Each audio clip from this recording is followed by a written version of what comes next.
So now we will be solving CDP. अब हम CDP का क्वेश्चन पेपर देखेंगे, ठीक है। इसमें सबसे पहले जो क्वेश्चन पेपर है वो है कौन से ईयर का, 2019, एंड दिस इज दिसंबर 2019 में जो आपका पेपर हुआ था लेवल 2 वालों के लिए है। सबसे पहला पोर्शन है इसमें child development and pedagogy. First question है, Noor forget to bring her tiffin to school and ask Tanya to share her tiffin saying you should share your tiffin with me today because I shared my tiffin with you yesterday. According to Lawrence Kohlberg's theory of moral development, Noor's statement represents which orientation typical at which stage. तो नूर जो है वो school में अपना lunch box लाना भूल गई, ठीक है। अब वो तान्या से बोलती है कि अपना लंच बॉक्स शेयर करो। क्यों? क्योंकि तुम्हें आज अपना लंच मेरे साथ साझा करना चाहिए, कल मैंने तुम्हारे साथ अपना लंच साझा किया था।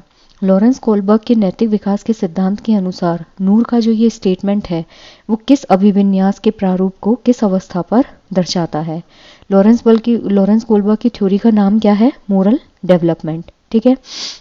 इन्होंने डेवलपमेंट से ज़्यादा मोरल रीजनिंग जो है उस पर काम किया था। 3 लेवल बताए थे, pre conventional, conventional and post conventional, ठीक है। पूर्व नैतिक स्तर और पश्च नैतिक स्तर। उसमें इन्होंने 2-2 लेवल्स बताए थे, 3 लेवल थे, 2-2 स्टेजेस थी, जिसकी वजह से 6 स्टेज थी और 3 लेवल्स थे, ठीक है। अब यहाँ पे ये जो स्टेज है जिसमें आप अपना टिफिन उसके साथ साझा करने के लिए तान्या के साथ बोल रही है नूर, क्यों? क्योंकि नूर ने उसके साथ साझा किया था। So this is basically tit for tat. सबसे पहले है law and order. Law and order जो है ना वो कन्वेंशनल स्टेज में आता है, जिसमें हम क्या करते हैं, लॉ एंड ऑर्डर को मेंटेन करके चलते हैं जिससे समाज में डेकोरम जो है वो मेंटेन रहे। जो ओबीडियंस होता है this is pre conventional stage. Pre conventional में क्या होता है, जब हम पनिशमेंट के डर से किसी भी चीज़ को ओबे करते हैं, यानी कि किसी भी चीज़ को सिर्फ इसलिए करते हैं क्योंकि हमें पनिशमेंट का डर होता है। बीइंग नाइस, अच्छा लड़का अच्छी लड़की किस में आता है? कन्वेंशनल स्टेज में। लेकिन जो आदान प्रदान है, एक्सचेंज जो होता है, that comes under pre conventional. अब यहाँ इन्होंने कन्वेंशनल क्यों लिखा है? I don't know. तो यहाँ इसका करेक्ट आंसर होगा ऑप्शन नंबर 4, और सीटेट ने भी इसी को ही सही माना है। एक्सचेंज मतलब आप मेरे लिए कुछ अच्छा कीजिए, लेकिन मैं आपके लिए तभी अच्छा करूंगा जब आप अच्छा करोगे, ठीक है। तो यहाँ क्या है? आदान प्रदान, correct. So the option 4 is correct. Next is widely held beliefs about typified characteristics deemed appropriate for different sexes in the society are referred to as। समाज में जो भिन्न लिंग हैं उनके लिए उपयुक्त माने जाने वाली प्रारूपिक जो विशेषताएं हैं उनके बारे में जन सामान्य की अवधारणा को क्या कहते हैं? जेंडर डिस्क्रिमिनेशन है जेंडर विभेदीकरण, मेल और फीमेल में अंतर करना, ठीक है। जेंडर भूमिकाएं, जेंडर रोल क्या होता है? लड़का है तो आप ये काम करोगे, लड़की हो तो आप ये काम करोगे। जेंडर आइडेंटिटी कि हम मेल हैं या फिर फीमेल हैं। और जो जेंडर स्टीरियोटाइप होता है, जेंडर स्टीरियोटाइप मतलब समाज कुछ ऐसे नियम बना देता है जिसमें लड़के के रोल डिसाइडेड होते हैं और फीमेल के रोल डिसाइडेड होते हैं, ठीक है। अब यहाँ पे क्या बोला है? समाज में विभिन्न लिंग यानी कि मेल और फीमेल के लिए उपयुक्त माने जाने वाली जो प्रारूपिक विशेषताएं हैं उनके बारे में जो जन सामान्य की कॉन्सेप्ट है या अवधारणा है उसको क्या बोलते हैं? That comes under gender stereotype. Gender stereotype मतलब जैसे मेल जो है वो घर से बाहर जाके काम करेंगे और जो फीमेल्स हैं वो घर में रह के काम करेंगी, इसे हम बोलते हैं जेंडर स्टीरियोटाइप, ठीक है। ये क्या होती है? प्रारूपिक विशेषताएं होती हैं। मतलब डिफरेंट सेक्स हैं उनके लिए हमने क्या कर दिया है? कैरेक्टर्स जो हैं वो टाइप कर दिए हैं कि बीइंग अ मेल आप ये करेंगे, बीइंग अ फीमेल हम ये करेंगे। So this is called gender stereotype. Recently, there have been conscious efforts to include stories in curriculum where father is involved in household work and mother is doing adventure activities. This move is important because हाल ही में जो पाठ्यचर्या है उसमें ऐसी कहानियों को शामिल करने के लिए विवेकशील प्रयास किया गया है जिसमें पिता तो घर के काम कर रहा है और माता जो है वो साहसी गतिविधियों को कर रही हैं। ये कदम किस लिए जरूरी है? जेंडर पक्षपात को सशक्त बनाने के लिए। हमें जेंडर बायसनेस को इम्प्रूव नहीं करना है, हमें मेल और फीमेल में डिफरेंस क्रिएट नहीं करना है। जेंडर रूढ़िवादिता को समाप्त करता है। बिल्कुल सही है कि जो जेंडर स्टीरियोटाइप है उसको ये क्या करेगा? खत्म करेगा। क्यों? क्योंकि यहाँ पे मेल क्या कर रहे हैं? घर के काम, जबकि समाज ने जो टिपिकल जो कैरेक्टर बना दिया है वो क्या है? लड़की घर का काम करेगी और लड़का बाहर जाके, जबकि यहाँ क्या है? पिता घर के काम कर रहा है, माता साहसी एक्टिविटीज कर रही है। तो ये क्या है? जेंडर रूढ़िवादिता को खत्म करेगा। जेंडर स्थिरता को प्रोत्साहित करना नहीं, हमें जेंडर कॉन्स्टेंसी जो है उसको प्रमोट नहीं करना है। जेंडर विभेदीकरण, जेंडर डिस्क्रिमिनेशन को भी हमें प्रमोट नहीं करना है, बल्कि हमें जेंडर स्टीरियोटाइप को जड़ से खत्म करना है। Next is according to Vygotsky, when adults adjust the support to extend the child's current level of performance it is called. Vygotsky की जो थ्योरी थी उसका नाम था कल्चर थ्योरी, ठीक है। जब एक वयस्क जो होता है वो बच्चे के निष्पादन के वर्तमान स्तर को, कोई भी अडल्ट है, बच्चे की जो परफॉर्मेंस है उसका जो करंट लेवल है उसको क्या कर रहा है, सहयोग दे रहा है और उसमें वो उसको विस्तारित करता है। इसे क्या बोलते हैं, discovery learning, zone of proximal development, scaffolding and inter subjectivity.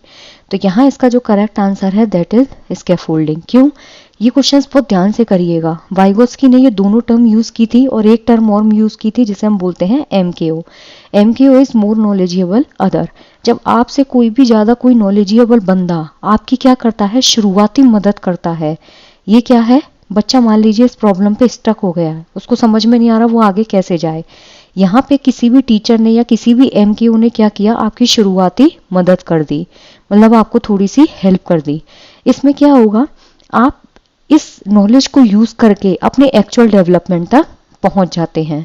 ये जो बीच का गैप होता है उसे तो हम बोलते हैं ZPD। और जो आपको शुरुआती मदद मिलती है, ठीक है, ये शुरुआती मदद किसने की, MKO ने। ये MKO कौन है, कोई भी वयस्क हो सकता है, मतलब आपसे ज्यादा नॉलेजेबल, ठीक है। इन्होंने जब आपकी मदद की तो आपका जो करंट लेवल था नॉलेज का, उस परफॉर्मेंस में सुधार आएगा और इनकी हेल्प से आप क्या करोगे, अपनी नॉलेज को वाइड करोगे। दैट इज कॉल्ड स्कैफोल्डिंग, ठीक है। वापस देखिए वाइगोत्स्की ने क्या बोला, जब एक वयस्क बच्चे की परफॉर्मेंस का जो करंट लेवल है उसको हेल्प करके थोड़ा सा वाइड करता है, मतलब यहाँ वयस्क ने क्या किया, बच्चे की मदद की, शुरुआती मदद कर दी, परफॉर्मेंस में थोड़ा सा सुधार आएगा, बच्चा अपने जो डिस्कवरी है उसको थोड़ा सा एरिया को वाइड करेगा, इसे हम बोलते हैं स्कैफोल्डिंग, ठीक है। So the option 3 is correct. और अगर समीपस्थ विकास का क्षेत्र पूछता तो क्या पूछता कि बच्चा वयस्क की मदद से अपने एक्चुअल लेवल से ओरिजिनल डेवलपमेंट तक पहुंचता है, उसे हम क्या बोलते हैं, समीपस्थ विकास का क्षेत्र। Next is according to Jean पियाजे theory of cognitive development, hypothetical deductive reasoning develop during. Jean पियाजे का जो संज्ञानात्मक विकास है, जीन पियाजे की थ्योरी का नाम क्या है, कॉग्निटिव डेवलपमेंट। इनका जो सिद्धांत है उसके अनुसार जो परिकल्पित नगमनात्मक तर्क है वो किस अवधि में विकसित होता है, संवेदी चालक, पूर्व संक्रियात्मक, मूर्त संक्रियात्मक और अमूर्त संक्रियात्मक। तो यहाँ इसका जो करेक्ट आंसर है दैट इज अमूर्त संक्रियात्मक अवस्था। जीन पियाजे ने अपने कॉग्निटिव डेवलपमेंट में 4 स्टेज बताई थी, संवेदी चालक 0 से 2, पूर्व संक्रियात्मक 2 से 7, मूर्त संक्रियात्मक 7 से 11 और अमूर्त संक्रियात्मक 11 से 15, ठीक है। जो भी हाइपोथेटिकल डिडक्शन रीजनिंग होगी वो किस में जाती है, अमूर्त में। अब परिकल्पना क्या होती है, जब आप अपने दिमाग में किसी भी चीज को इमेजिन करते हो, ठीक है। तो मूर्त संक्रियात्मक में तो ये चीज हो ही नहीं सकती। मूर्त संक्रियात्मक मतलब कोई भी चीज जो है वो बच्चे को मूर्त रूप में आप प्रोवाइड कर रहे हो, ठीक है। और अमूर्त का मतलब जो चीज मूर्त नहीं है, तो वो कैसी हो गई, हाइपोथेटिकल। संक्रियात्मक मतलब जब हम अमूर्त चीज को लेके कोई भी क्रिया करते हैं या कोई भी उस पर ऑपरेशन परफॉर्म करते हैं। तो फॉर्मल ऑपरेशनल स्टेज में क्या होता है, परिकल्पित निगमनात्मक तर्क। निगमनात्मक मतलब जहां हम नियम से कहां जाते हैं, उदाहरण की तरफ, ठीक है। तो जो अमूर्त संक्रियात्मक अवस्था होती है इसमें क्या होता है, बच्चा हाइपोथेटिकल जो भी सिचुएशन होती है या हाइपोथेटिकल जो क्वेश्चंस होते हैं उनको अपने दिमाग में सॉल्व करता है निगमनात्मक तरीके से। संवेदी चालक में क्या होता है, ऑब्जेक्ट परमानेंस आता है। ऑब्जेक्ट परमानेंस मतलब किसी भी ऑब्जेक्ट को लेके बच्चे को ये पता होता है कि वो ऑब्जेक्ट घर में ही है, घर से बाहर नहीं गया है। पूर्व संक्रियात्मक अवस्था में ईगोसेंट्रिसिज्म होता है, खुद की ओपिनियन मैटर करती है, सामने वाले की नहीं। नार्सिज्म होता है, बच्चा खुद से बहुत प्यार करता है। एनिमिज्म होता है, निर्जीव चीजों को बच्चा सजीव मानता है। इर्रिवर्सिबिलिटी होती है, बच्चे को ये तो पता है कि रबड़ को अगर हम खींचते हैं तो वो खिंच जाएगी, लेकिन वो ओरिजिनल शेप में, रबड़ को छोड़ते ही वो अपनी ओरिजिनल शेप में आ जाएगी। ये ज्ञान बच्चे को पूर्व संक्रियात्मक में नहीं होता। बच्चे के अंदर कंजर्वेशन जो है उसका अभाव होता है। ये सब गुण होते हैं पूर्व संक्रियात्मक अवस्था में। बच्चा जो है वो सिंबॉलिक गेम इसमें खेलता है। मूर्त संक्रियात्मक में क्या होता है, बच्चे के अंदर कंजर्वेशन का गुण डेवलप हो जाता है। कंजर्वेशन मतलब चाहे वॉल्यूम जो है, वीकर जो है, उसकी साइज कितनी भी अलग हो, आप कोई भी कंटेनर लो लेकिन वॉल्यूम जो है वो इक्वल होता है। और मूर्त संक्रियात्मक अवस्था में बच्चे के अंदर चीज़ों को सिस्टमेटिक तरीके से अरेंज करना, प्रॉपर तरीके से क्लासिफाई करना, और दूसरा रिवर्सिबिलिटी का गुण बच्चा डेवलप कर लेता है। और अमूर्त संक्रियात्मक में इसमें बच्चा फॉर्मल डिडक्टिव रीजनिंग जो है उसको परफॉर्म करता है। So the option 4 is correct. According to which scientist, it's important to understand the social process and influence of the cultural context on children thinking. किस मनोवैज्ञानिक के अनुसार बच्चों का जो चिंतन होता है ना, उसके बारे में सामाजिक प्रक्रिया और सांस्कृतिक संदर्भ के प्रभाव को समझना आवश्यक है। यहाँ पे 2 कीवर्ड हैं, अगर आपको पता है तो आपको आइडिया लग जाएगा, सामाजिक प्रक्रियाएं और सांस्कृतिक संदर्भ। ये जो कीवर्ड्स है वो किसने यूज किए थे? लेव वाइगोत्स्की ने। ठीक है, so the option 3 is correct. Lawrence Goldberg की थ्योरी का क्या नाम है? नैतिक विकास। ठीक है, मोरल डेवलपमेंट। लेकिन इन्होंने सबसे ज्यादा फोकस किस पे किया था? मोरल रीजनिंग पे। जीन पियाजे की थ्योरी का क्या नाम है? कॉग्निटिव डेवलपमेंट, जिसे हम बोलते हैं संज्ञानात्मक विकास, जिसमें उन्होंने 4 स्टेज दी थी। लेव वाइगोत्स्की की थ्योरी का क्या नाम है? Socio culture development. ठीक है, बच्चा जितना ज्यादा समाज में लोगों के साथ इंटरेक्शन करेगा उतना ज्यादा बच्चा अपने ज्ञान का निर्माण करता है। ठीक है, अल्बर्ट बांडूरा की थ्योरी का नाम क्या है? सामाजिक अधिगम। सामाजिक अधिगम मतलब बच्चा समाज में जब रहता है ना तो चीजों को देख के सीखता है। इन्होंने बोबोडोल एक्सपेरिमेंट किया था। कई लोग जो थे, इन्होंने 2 ग्रुप बनाए थे। एक ग्रुप जो था उसमें बच्चे जो है वो बोबोडोल को मार रहे थे, तो उन्होंने भी वही सीखा कि हमें भी उस डॉल को मारना है। कई बच्चे जो थे वो बोबोडोल को प्यार कर रहे थे, तो जो दूसरा ग्रुप के बच्चे थे उन्होंने ये देखा कि नहीं, हमें बोबोडोल को प्यार करना है। तो सामाजिक अधिगम में क्या होता है कि आप बच्चे को जैसा सिखाते हो बच्चा वैसा ही सीखता है।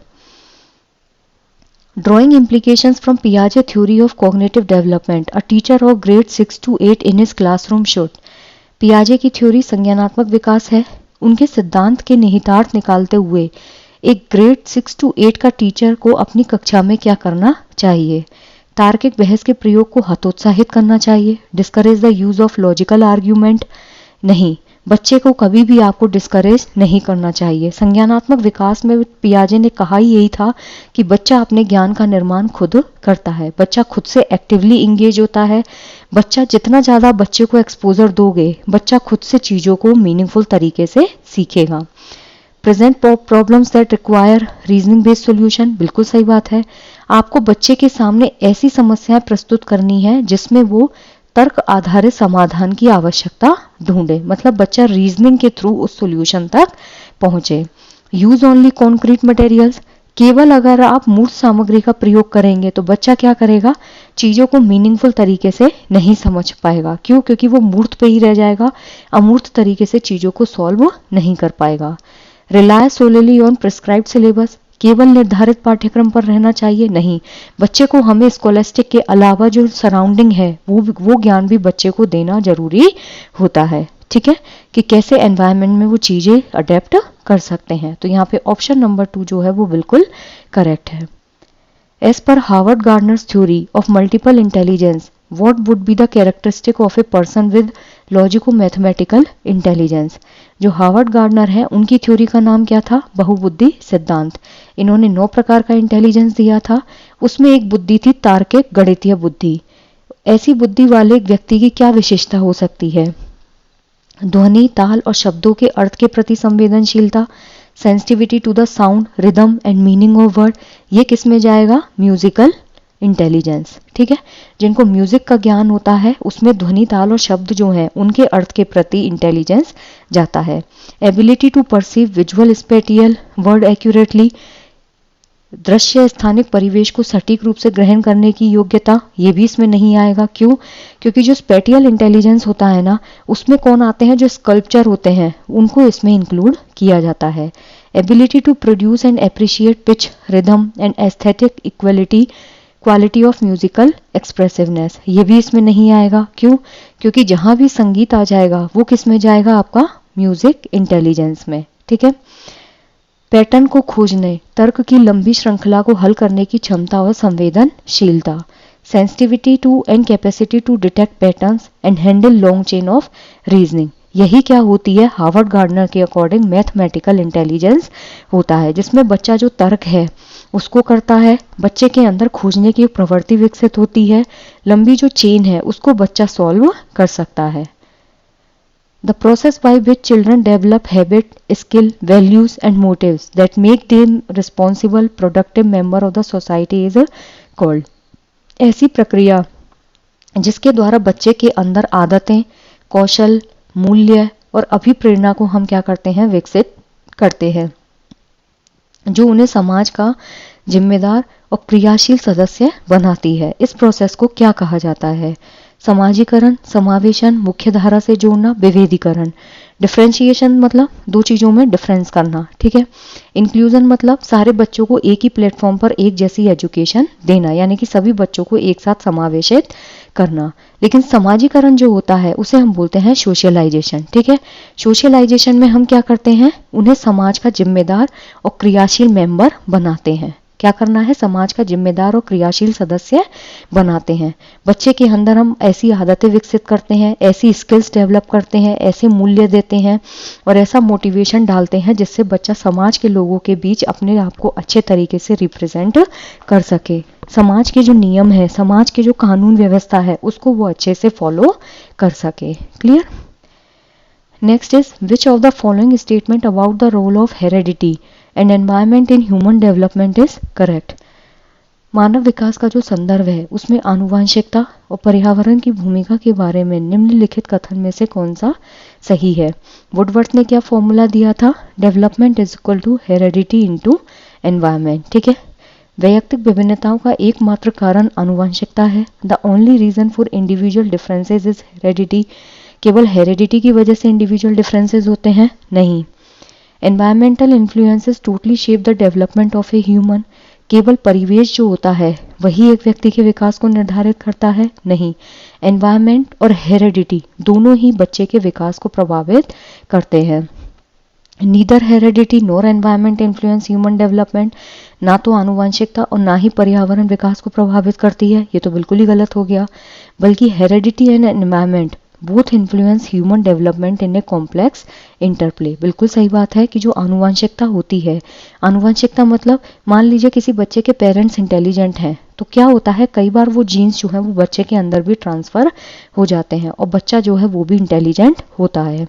दैट्स कॉल्ड आनुवंशिकता। एनवायरमेंट, अगर मान लीजिए पेरेंट्स इंटेलिजेंट नहीं भी हैं, कई बार क्या होता है हम बच्चे को एक ऐसा एनवायरनमेंट देते हैं जहाँ पे बच्चा डॉक्टर भी बन जाता है, इंजीनियर भी बन जाता है। तो एक एनवायरनमेंट जो है वो बच्चे की डेवलपमेंट और ग्रोथ को बहुत ज़्यादा अफेक्ट करता है। दोनों क्या है, पारस्परिक क्रिया के रूप में मानव विकास को प्रभावित करती हैं। और पारस्परिक कैसे है, ये कॉम्प्लेक्स फॉर्म में, ठीक है। So the option 4 is correct. In a progressive classroom, एक प्रगतिशील कक्षा जो होती है, प्रगतिशील कक्षा का मतलब क्या होता है, जहाँ पे आप बच्चे को खुद अपने ज्ञान का निर्माण करने देते हो। बच्चे की जो कैपेबिलिटी है उसमें हम बच्चे के जो भी क्षमता है उस पर हम यकीन रखते हैं। विद्यार्थी के द्वारा ज्ञान की संरचना की जाती है, बिल्कुल सही बात है। बच्चा जो है वो अपनी नॉलेज को खुद से कंस्ट्रक्ट करता है। क्यों? क्योंकि बच्चा जो है वो इसमें क्या करता है, एक्टिवली पार्टिसिपेट करेगा, एक्टिवली इंगेज होगा। विद्यार्थी के द्वारा निष्क्रिय रूप से ज्ञान प्राप्त किया जाता है। अगर जहाँ भी बच्चा पैसिव हो गया तो वहाँ क्या होगा, रोट मेमोराइजेशन होगा। जैसे हम व्याख्यान मेथड पढ़ते हैं, उसमें क्या होता है, टीचर पोडियम पे खड़े होके बोल के चले जाते हैं। डेमो मेथड में क्या होता है, बच्चा पैसिव होता है। क्यों? क्योंकि डेमो कौन दे रहा होता है, टीचर। विद्यार्थी के द्वारा ज्ञान को उसी रूप में दोहराया जाता है? नहीं। जो नॉलेज होती है ना, वो एज इट इज कभी भी आप रिप्रोड्यूस नहीं कर सकते। जो भी आप नॉलेज गेन करते हो, हम जब उसको वापस से बोलते हैं, लेट्स सपोज आपने बच्चे को किसी क्वेश्चन का आंसर बताया, जब आप उस बच्चे से पूछेंगे ना तो वो एज इट इज रटा रटाया नहीं बोलेगा, वो उसको अपने वर्ड्स में फ्रेम करके बोलता है। Clear? Knowledge is recalled by the learner as per instruction of the teacher? नहीं। शिक्षक के निर्देश के अनुसार बच्चा ज्ञान का अनुस्मरण करता है? हो ही नहीं सकता। जब भी हम बच्चे को रिकॉल मेथड से पढ़ाएंगे, रिकॉल मेथड मतलब बच्चे को आप चीजें रटा रहे हैं, ठीक है। और रटा हुआ ज्ञान जो होता है वो कभी भी मीनिंगफुल नहीं होता। तो जो प्रोग्रेसिव क्लासरूम होती है उसमें बच्चे के द्वारा ज्ञान की संरचना खुद से की जाती है। Option number 1। Continuous and comprehensive evaluation includes, जो CCE होता है कंटिन्यूअस एंड कॉम्प्रिहेंसिव इवेल्युएशन, उसमें क्या होता है, केवल फॉर्मेटिव असेसमेंट, केवल समेटिव असेसमेंट, ना ही फॉर्मेटिव और ना ही समेटिव असेसमेंट। इसमें क्या आते हैं, फॉर्मेटिव भी आता है, समेटिव भी आता है, और बहुत सारी स्ट्रेटेजीज जो हैं उनको भी इसमें इंक्लूड किया जाता है। तो विविध प्रकार की रणनीतियों का यूज करते हुए संरचनात्मक और संकलनात्मक आकलन का प्रयोग करना। जो CCE होता है इसमें 4 कितने होते हैं, FA होते हैं, और 2 कौन होते हैं, समेटिव असेसमेंट। ठीक है, पहले होता है FA1, फिर होता है FA2, इसके बाद क्या होगा SA1, फिर होता है FA3, और फिर होता है FA4, और फिर होता है SA2।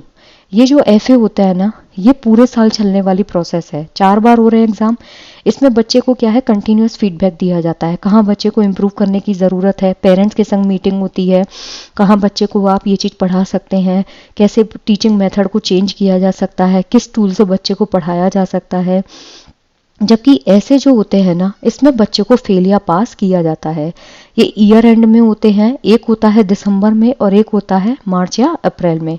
इसमें क्या है, आप बच्चे को डायरेक्ट रिजल्ट देते हो, उसमें बच्चे को कोई भी फीडबैक नहीं दिया जाता, बच्चे को डायरेक्ट ग्रेड दी जाती है या फिर मार्क्स प्रोवाइड किए जाते हैं। तो इसमें क्या होता है, संरचनात्मक और संकलनात्मक दोनों का प्रयोग किया जाता है। ठीक है, FA जो होता है ना, वो होता है असेसमेंट फॉर लर्निंग, अधिगम के लिए जब हम आकलन करते हैं कि बच्चे को किस तरीके से पढ़ाना है। ऐसे क्या होता है, असेसमेंट ऑफ आकलन, असेसमेंट ऑफ लर्निंग, मतलब जो भी आप बच्चे ने पूरे साल पढ़ा है उसका हम क्या करेंगे, लास्ट में आकलन करते हैं।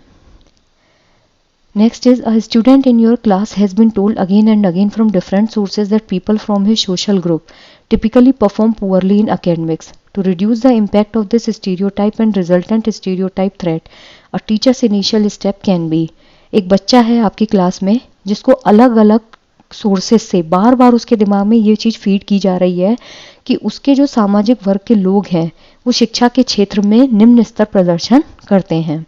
इस रूढ़िवादिता और परिणामिक रूढ़िवादी आशंका जो है, इसके प्रभाव को कम करने के लिए टीचर को क्या करना चाहिए। ठीक है, बच्चे के दिमाग में हमें ये चीज़ फीड नहीं करनी है कि वो जिस सोशल बैकग्राउंड से आता है वो लोग एजुकेशन के मामले में बहुत पिछड़े हुए हैं। इस प्रकार के सरोकारों को अनदेखा करना चाहिए, इग्नोरिंग सच कंसर्न नहीं, हमें इस कंसर्न को इग्नोर करना नहीं चाहिए। विभिन्न सामाजिक वर्ग के जो विद्यार्थी हैं उनके बीच प्रतियोगिता आयोजित करनी चाहिए नहीं, हमें कभी भी बच्चे के अंदर कंपटीशन की जो भावना है उसको डेवलप नहीं करना है।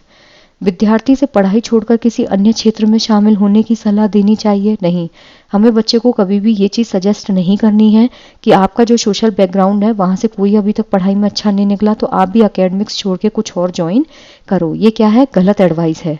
Presenting stories and examples of role models from different social groups, बिल्कुल सही बात है, हमें बच्चे के सामने क्या करना है, रोल मॉडल देने हैं। ठीक है, ऐसे रोल मॉडल्स देने चाहिए जो बच्चे के दिमाग में ये चीज़ फीड कर सकें कि नहीं वो भी ये चीज़ एजुकेशन के फील्ड में आगे जा सकता है। ठीक है, अलग अलग समाज के जो वर्ग हैं उनके रोल मॉडल्स दो, अलग अलग कहानियाँ सुनाओ, अलग अलग उदाहरण दो, जिससे बच्चा जो है वो मोटिवेट हो सके और बच्चे को उसी डायरेक्शन में हम पुश कर सके जहाँ वो अपने गोल जो है उसको अचीव कर पाए। सो the option 4 is correct. In an inclusive classroom और टीचर शुड, जो समावेशी शिक्षा होती है उसमें एक टीचर को क्या करना चाहिए, यह विश्वास करना चाहिए कि प्रत्येक बच्चे में अपनी योग्यता और शक्ति के अनुसार सीखने की क्षमता है। He should believe that every child has a potential to learn as per their abilities and strength. बिल्कुल सही बात है कि हर बच्चा जो है उसके अंदर ये पोटेंशियल होता है कि वो अपनी एबिलिटीज़ और अपनी ताकत के हिसाब से चीज़ों को सीख सके। इसीलिए समावेशी शिक्षा जो होती है उसमें इंडिविजुअल एजुकेशन प्रोग्राम जो है उसको रन किया जाता है। अगर एक क्लास में 10 बच्चे भी हैं तो 10 बच्चे जो हैं उनमें क्या होगा, इंडिविजुअल डिफरेंस होगा। हर किसी की नीड को ध्यान में रख के ये प्रोग्राम रन किया जाता है, हर बच्चा अपने आप को सिक्योर फील करे और कंफर्टेबल फील कर सके।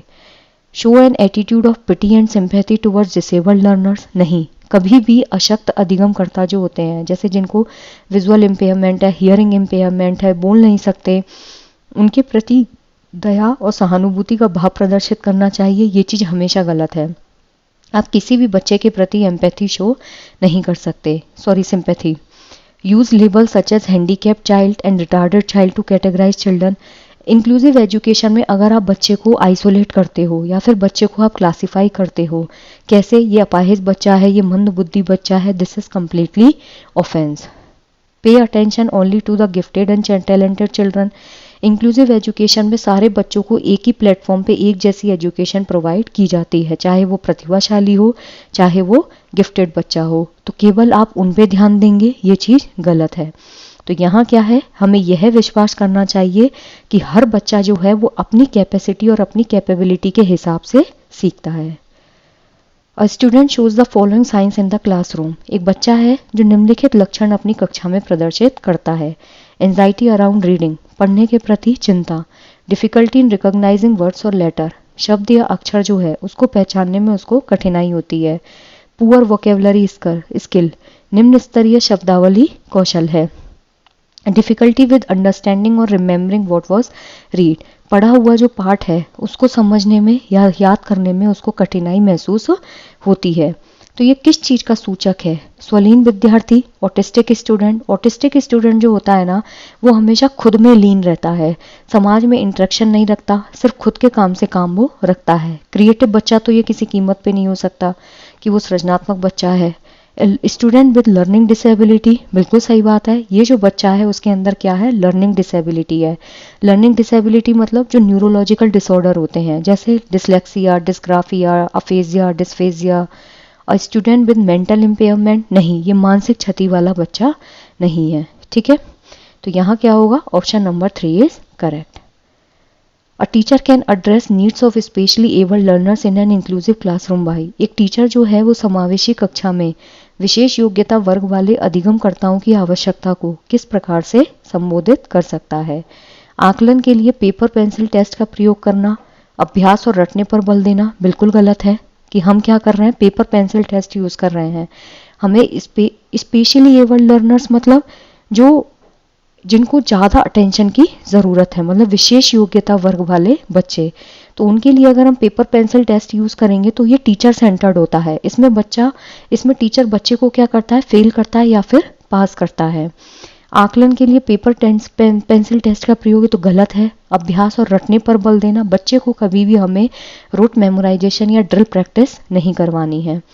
Following uniform ways of instruction the students, नहीं, इंक्लूसिव एजुकेशन में हम कभी भी यूनिफॉर्म वेज यानी कि एक जैसे तरीके जो हैं उनका यूज़ नहीं करते. हमेशा कैसे, फ्लेक्सिबल जो इंस्ट्रक्शंस है उनको इसमें यूज़ किया जाता है. Giving a lot of written homework and stressing on copying the answers from other bright students, अत्यधिक लिखित गृह कार्य देना, नहीं, बच्चे को कभी भी ओवरलोड वर्क नहीं देना है. और उत्तर को अन्य प्रतिभाशाली विद्यार्थियों से नकल करने पर दबाव डालना, बिल्कुल गलत है.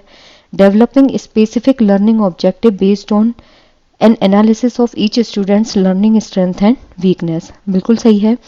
प्रत्येक विद्यार्थी का जो अधिगम है उसके सशक्त पक्ष यानी कि उस बच्चे की स्ट्रेंथ क्या है, उस बच्चे की वीकनेस क्या है, उसके एनालिसिस के बेसिस पे विशिष्ट अधिगम उद्देश्यों को विकसित करना. ठीक है, हमें क्या करना है, सबसे पहले जो विशेष योग्यता वाले बच्चे हैं यानी कि जो स्पेशली एबल्ड लर्नर हैं उनकी हमें वीकनेस को मालूम करना है कि कहाँ उनको पढ़ने में दिक्कत आ रही है, कहाँ उनको समझने में दिक्कत आ रही है. फिर उनका जो भी स्ट्रॉन्ग पक्ष है उसको मालूम करना है कि किस एरिया में ये स्ट्रॉन्ग है. उसके बाद हमें उनका जो लर्निंग पर्पस है उसको फुलफिल करके बच्चों को पढ़ाना है. A teacher can encourage creative learners in her classroom by, एक शिक्षिका अपनी कक्षा में जो सृजनात्मक विद्यार्थी हैं उनको किस प्रकार से प्रोत्साहित कर सकती है. Emphasizing convergent thinking, discouraging divergent thinking, encouraging multiple perspective and appreciating original ideas, discouraging the students from taking risk and undertaking challenges. Teacher क्या करना है, क्रिएटिव बच्चा है उसको कैसे आप मोटिवेट करोगे, अब सारी चिंतन पर बल देके. कन्वर्जेंट थिंकिंग जो होती है ना वो क्या करती है, बच्चे को वाइड एरिया में सोचने के लिए मोटिवेट करती है. ठीक है, बच्चा जितना ज़्यादा वाइड तरीके से सोचेगा वो अच्छा रहता है. ठीक है, एम्फेसाइजिंग कन्वर्जेंट थिंकिंग, जबकि यहाँ क्या है, कन्वर्जेंट है, क्या होना चाहिए था, डाइवर्जेंट थिंकिंग, इसलिए इन्होंने इस ऑप्शन को सही नहीं माना होगा. अभिसारी चिंतन जो है उसको हतोत्साहित करके, डिस्करेजिंग डाइवर्जेंट थिंकिंग, जबकि डाइवर्जेंट थिंकिंग को हमें हतोत्साहित नहीं करना है बल्कि उसको एम्फेसाइज करना है. अनेक परिप्रेक्ष्यों को प्रोत्साहित करके तथा मूल विचारों को महत्व देके हमें मल्टीपल जो पर्सपेक्टिव हैं उनको एनकरेज करना है और जो ओरिजिनल आइडियाज़ हैं उनको भी हमें अप्रिशिएट करना है। बच्चे को डिस्करेज करना है रिस्क लेने से और चैलेंजेस जो हैं उनको लेने से, मतलब बच्चे को आप चैलेंज एक्सेप्ट मत करने दो और बच्चे को आप इस चीज़ को लेकर डिस्करेज करो, मतलब उसको क्या करो, आप हतोत्साहित करो। ये सारे क्या है, गलत हैं। करेक्ट क्या होगा, बच्चे को मल्टीपल पर्सपेक्टिव से चीज़ों को सोचने दो। बेसिकली बच्चे को डाइवर्जेंट थिंकर बनाओ और जो ओरिजिनल आइडियाज़ हैं उनको जो भी बच्चा लेके आ रहा है उस चीज़ को हमें अप्रिशिएट करना चाहिए। क्रिएटिव बच्चा जो होगा ना वो हमेशा डाइवर्जेंट तरीके से सोचेगा, वो कभी भी कन्वर्जेंट थिंकिंग नहीं रखेगा। डाइवर्जेंट मतलब किसी भी एक प्रॉब्लम के 1000 तरीके से सॉल्व करने का तरीका ढूंढना या फिर कोई भी सिचुएशन है। कन्वर्जेंट मतलब किसी भी प्रॉब्लम का सिर्फ एक ही सोल्यूशन निकालना। तो यहाँ क्या होगा, option number 3 is correct. Which of the following factor support meaningful learning in the classroom. निम्नलिखित में से कौन सा कारक कक्षा में सार्थक अधिगम का पक्ष लेता है। बच्चों को पढ़ने के लिए अभिप्रेरित करने हेतु परीक्षण की संख्या को बढ़ाना। आप नंबर ऑफ टेस्ट इंक्रीज कर दीजिए जिससे बच्चा मोटिवेट हो जाए, ये गलत है। अगर आप जितने ज़्यादा टेस्ट बढ़ा देंगे उससे बच्चा कभी भी मोटिवेट नहीं होगा बल्कि और ज़्यादा डिमोरलाइज हो जाएगा। हमें करना क्या है, मीनिंगफुल लर्निंग बच्चे की करवानी है। बच्चे को पढ़ने के लिए अभिप्रेरित करने हेतु पुरस्कार का बढ़ावा देना। अगर आप बच्चे को रिवॉर्ड देते हो तो उस कंडीशन में क्या होता है, बच्चा सिर्फ एक्सटर्नली मोटिवेट होगा, ठीक है, इंटरनली बच्चे को मोटिवेशन नहीं मिलेगा। निर्देश के लिए केवल व्याख्यान विधि को अपनाना नहीं। जो लेक्चर मोड मेथड होता है उसमें बच्चा हमेशा कैसा होता है, पैसिव। क्यों, क्योंकि इसमें टीचर जो है वो क्या होगा, एक्टिव होगा। टीचर सेंटर में रहेगा, बच्चा साइड में हो जाता है। showing genuine interest in the content matter and having concern for children's overall well-being and learner। जो विषय वस्तु होती है और बच्चा का जो संपूर्ण कुशलक्षेम और अधिगम है उसके प्रति सच्चा सरोकार रखना, ठीक है। बेसिकली इसमें यह है कि जो भी कंटेंट बच्चे को पढ़ाना है बच्चे को आपको उसमें एक्टिवली इंगेज करवाना है, यानी कि बच्चे को डीपली उसमें इन्वॉल्व करवाना है जिससे बच्चा अपने ओवरऑल जो लर्निंग है उसको खुद से कर पाए, बच्चा अर्थपूर्ण अधिगम जो है उसको कर पाए, ठीक है। तो यहाँ क्या होगा, option number 4 is correct. Next is an example of effective problem solving strategy. जो प्रभावशाली समस्या समाधान रणनीति है उसका कौन सा एक उदाहरण है। किसी भी प्रॉब्लम को आप कितना इफेक्टिव तरीके से सॉल्व कर सकते हो तो उसका एक उदाहरण यहाँ पे पूछा है। Not paying any attention to evaluating the solution. समाधान के मूल्यांकन पर बिल्कुल भी ध्यान नहीं देना, ये बिल्कुल गलत है, क्योंकि जो प्रॉब्लम है उसके सोल्यूशन पे कि आपने कैसे किया है उसके इवेल्युएशन पे तो आप ध्यान दोगे ना।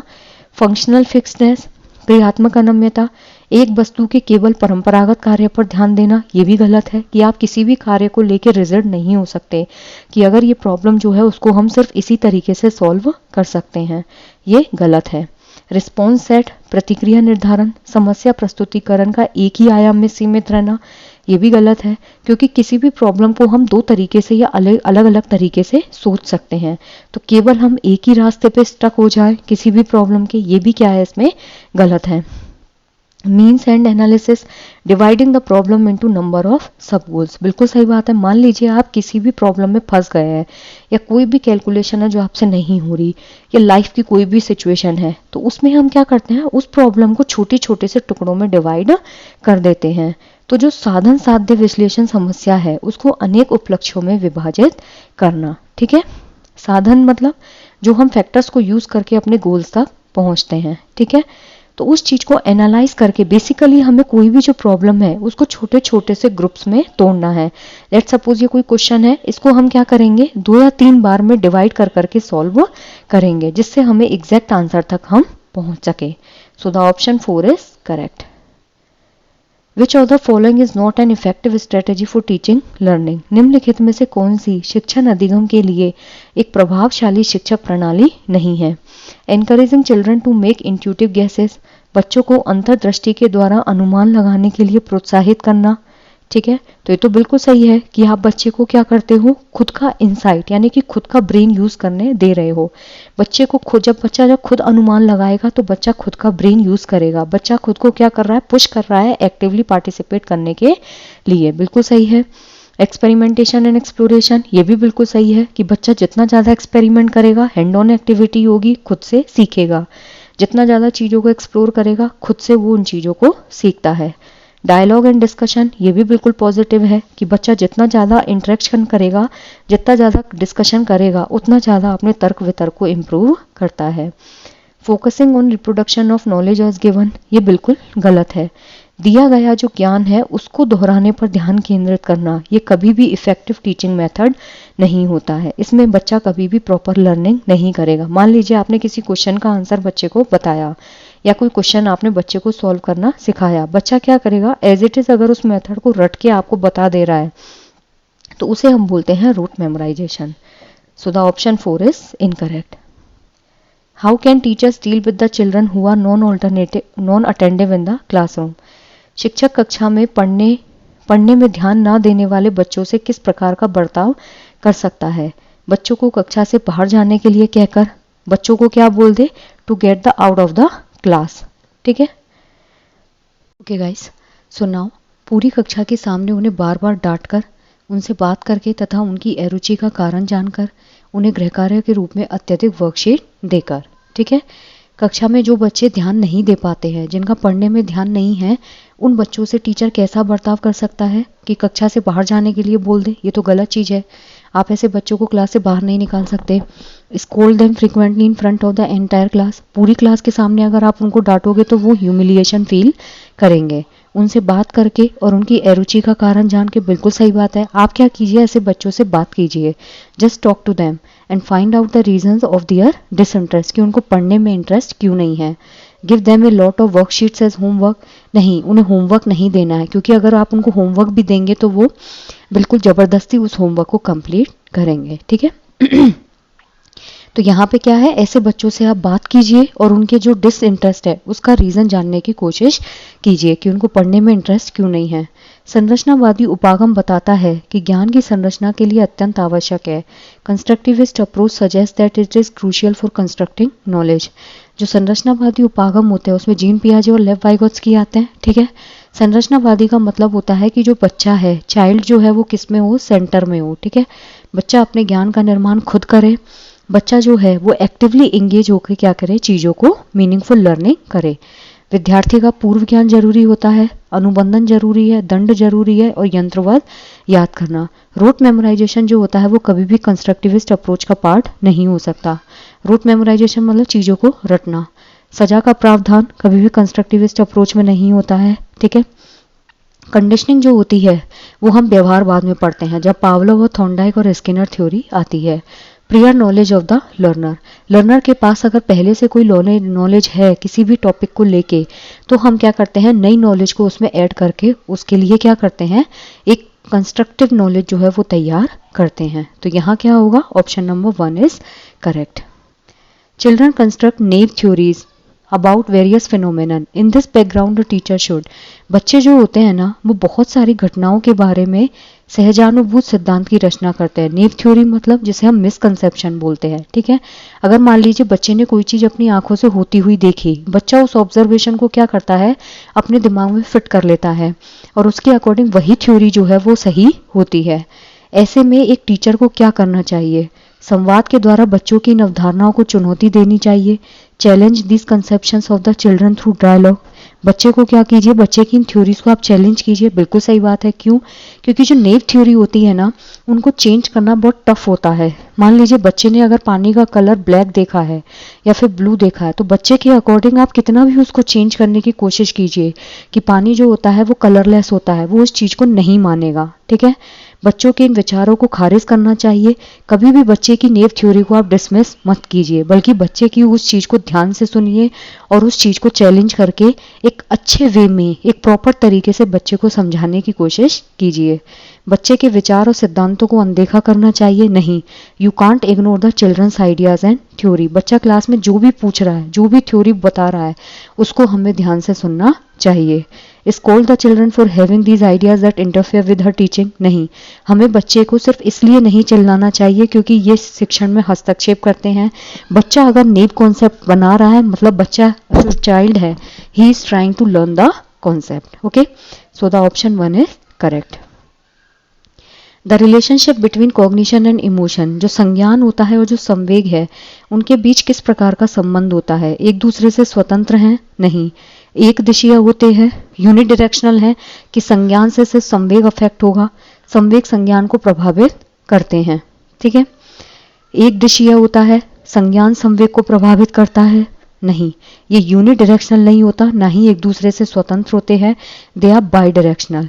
जो संज्ञान होता है वो संवेग को प्रभावित करता है, जो संवेग होता है वो संज्ञान को प्रभावित करता है। दोनों के बीच में जो एक म्यूचुअल प्रॉपर्टी होती है वो इंटरप्ले कैसा होता है? डायनामिक। डायनामिक मतलब गतिशील।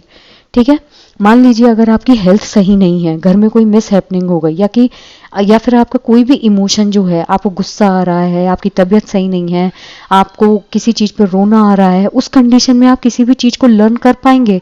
आप अपना दिमाग चला पाएंगे? पॉसिबल ही नहीं है। ठीक है, और लेट सपोज कई बार होता है हम बहुत डल फील करते हैं, ठीक है, हमारा दिमाग काम नहीं करता, तो उसमें हमारे जो इमोशंस होते हैं ना, उन पे हमारा कंट्रोल नहीं रहता। तो इसमें क्या है, संज्ञान और संवेग जो है वो दोनों ही एक दूसरे को अफेक्ट करते हैं। और कैसी प्रोसेस होती है? Dynamic. So the option 4 is correct.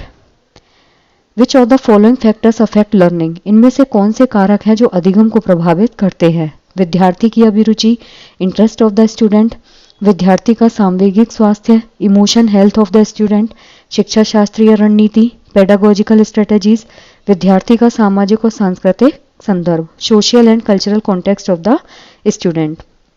अब यहाँ पे पूछा क्या है? अधिगम को प्रभावित करने वाले फैक्टर्स हमको बताने हैं। विद्यार्थी की अभिरुचि, अगर बच्चे का पढ़ने में इंटरेस्ट ही नहीं है या बच्चे का किसी टॉपिक में इंटरेस्ट ही नहीं है तो लर्निंग तो अफेक्ट होगी, तो ये तो होगा। विद्यार्थी का सामवेगिक स्वास्थ्य है, मान लीजिए बच्चा इमोशनली फिट नहीं है, वो किसी चीज से डरा हुआ है, किसी चीज पे उसको गुस्सा आ रहा है, या फिर वो मेंटली फिट नहीं है, तो उसमें क्या होगा? बच्चे का लर्निंग नहीं हो पाएगी। तो ये भी सही है। शिक्षा शास्त्रीय रणनीति, आप किस पेडागोजिकल अप्रोच के साथ बच्चे को पढ़ा रहे हैं, क्लास में कौन सा आप मेथड यूज कर रहे हैं, कौन सी अप्रोच यूज कर रहे हैं, ये भी सही है। बच्चे का सामाजिक और सांस्कृतिक संदर्भ, ये भी करेक्ट है। क्यों? क्योंकि बच्चा किस सामाजिक बैकग्राउंड से आता है, बच्चे का क्या कल्चरल बैकग्राउंड है, ये सब चीजें, क्योंकि एनवायरनमेंट जो है वो बच्चे को अफेक्ट करता है। तो यहाँ क्या होगा? Option number 4 is correct. निम्नलिखित में से क्या ज्ञान के सार्थक संरचना की प्रक्रिया का एक महत्वपूर्ण पहलू है? What are an important aspect of the process of meaningful construction of knowledge? Social interaction, drill and repetitive recall, reward and punishment, stimulus response association. ज्ञान की सार्थक संरचना करनी है। ठीक है, जब ज्ञान को आपको मीनिंगफुल तरीके से अरेंज करना है या कंस्ट्रक्ट करना है तो उसमें इंपॉर्टेंट क्या होता है? सामाजिक पारस्परिक क्रिया। बिल्कुल सही बात है। क्यों? क्योंकि जितना ज्यादा आप समाज में रह के लोगों के साथ इंटरेक्शन करोगे, लेव वाइगोत्स्की ने क्या बोला था, उनकी थ्योरी क्या थी? Socio cultural theory. उन्होंने बोला था कि बच्चा जितना ज्यादा अपने समाज में रह के लोगों के साथ इंटरेक्शन करता है उतना ज्यादा वो अपने ज्ञान का निर्माण करेगा। तो ये बिल्कुल करेक्ट है। हमें ड्रिल नहीं करवाना है, बच्चे को रूट मेमोराइजेशन नहीं करवाना है, तो ड्रिल और रिपीटेटिव प्रैक्टिस गलत होगी। रिवॉर्ड एंड पनिशमेंट ये व्यवहारवादियों ने दिया था। ठीक है, और यहाँ क्या है? सार्थक संरचना है, यानी कि मीनिंगफुल कंस्ट्रक्शन है। किसका? नॉलेज का। तो ये क्या होगा? संरचनावादी अप्रोच होगी, इसमें रिवॉर्ड और पनिशमेंट नहीं होता है। स्टिमुलस रिस्पॉन्स थ्योरी, जो एसआर थ्योरी है वो भी व्यवहारवादियों की थ्योरी होती है। तो यहाँ क्या होगा? Option number 1 is correct. When students repeatedly engage in an activity such as design and conduct an experiment to earn a reward that is not directly related to that activity, such as earn a star or a badge, they are likely to. जब बच्चा पुरस्कार पाने की इच्छा से बार बार किसी गतिविधि को करने का निर्णय ले, मतलब बच्चा क्या है? एक्सटर्नली मोटिवेटेड है, यानी कि एक्सटर्नली मोटिवेटेड है। जैसा कि एक प्रयोग का नियोजन और संचालन करना जो कि प्रत्यक्ष रूप से उस गतिविधि से संबंधित नहीं है, लेकिन स्टार और बैज के लिए वो ऐसा बार बार करता है, तो ऐसी स्थिति में क्या संभावना उत्पन्न होगी? Develop materialistic attitude towards learning, अधिगम के प्रति भौतिकवादी अभिवृत्ति का विकास। Enjoy learning for the sake of understanding, ये हमेशा इंटरनल मोटिवेशन होता है कि आप किसी चीज को समझने के लिए अधिगम से आनंद प्राप्त कर रहे हैं, जबकि यहाँ क्या है? बच्चा पुरस्कार को पाने के लिए उस चीज को बार बार कर रहा है। पुरस्कार के बिना भी उस गतिविधि में लगे रहना, पुरस्कार के बिना अगर आप किसी एक्टिविटी में लगे हुए हो मतलब आप इंटरनली मोटिवेटेड हो, अन्य लोगों को खुश करने के लिए कार्य करने की बजाय खुद की निपुणता के उद्देश्य निर्धारित करना, ये भी इंटरनल मोटिवेशन है, जहां पे आप दूसरों को प्लीज करने की बजाय खुद पे काम करते हो, ठीक है। और जो मास्टरी गोल होता है, ठीक है, उसके लिए हम क्या करते हैं, इंटरनली मोटिवेट होते हैं।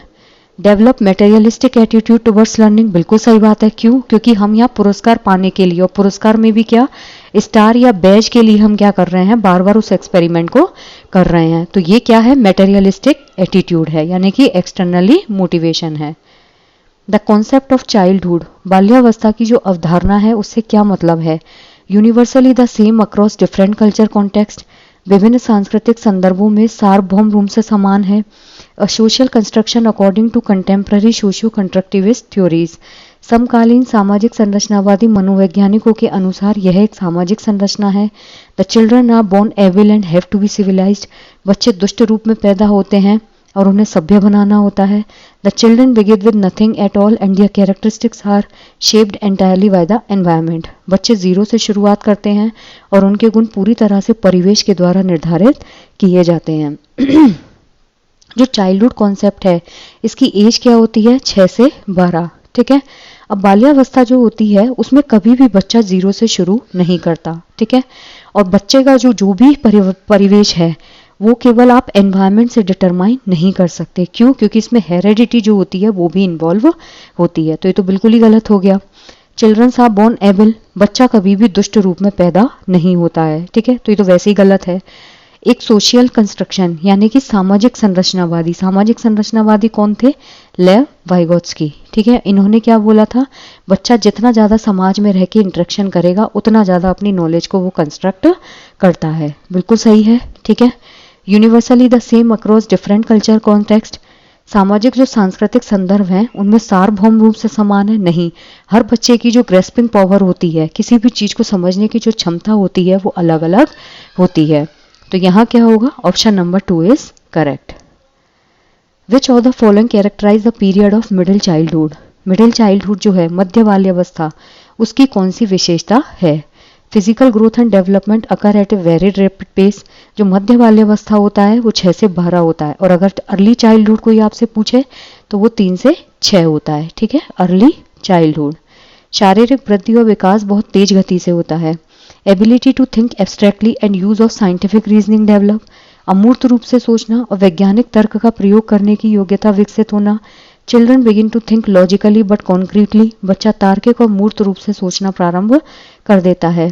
Learning occur primarily through sensory and motor activities, संवेदी और चालक गतिविधियों के द्वारा बच्चा अधिगम करता है। अब अगर आपको जीन पियाजे की थ्योरी याद है तो जीन पियाजे में जो कॉन्क्रीट ऑपरेशनल स्टेज है वो कब से कब होती है, 7 से 11, और यहाँ एज ग्रुप क्या है, 6 से 12। तो इसमें क्या होगा, बच्चा तार्किक रूप से और मूर्त रूप से सोचना प्रारंभ कर देगा। मतलब बच्चे को सामने जो प्रॉब्लम दिख रही है उसको वो सॉल्व करना चालू कर देगा। बच्चा तर्क वितर्क या रीजनिंग जो है वो मूर्त रूप में करना शुरू करेगा। अधिगम मुख्य रूप से संवेदी और चालक गतिविधियां ये किस में होती हैं, सेंसरी मोटर स्टेज में, यानी कि शैशवावस्था 0 से 2 साल। अमूर्त रूप से सोचना ये कब होता है, 11 से 15, ठीक है। ये किस में जाएगा, फॉर्मल ऑपरेशनल यानी कि किशोरावस्था में, जहां पे बच्चा दिमाग में हाइपोथेटिकल सिचुएशंस जो हैं उनको सॉल्व करता है। तो यहाँ क्या होगा, option number 3 is correct. Family and neighbourhood are, परिवार और आस पड़ोस बच्चों के सामाजिकरण की मनोवैज्ञानिक एजेंसी हैं, प्राइमरी एजेंसी है, मध्य एजेंसी और सेकेंडरी एजेंसी है। तो यहाँ पे क्या होगा, परिवार और पास पड़ोस जो होता है वो बच्चे की प्राइमरी एजेंसीज होती हैं। बच्चे का जो सोशलाइजेशन होता है ना, उसमें 2 एजेंसीज जो होती हैं वो इन्वॉल्व होती हैं। बच्चे के समाजीकरण में एक होता है प्राइमरी एजेंसी और एक होती है सेकेंडरी एजेंसी।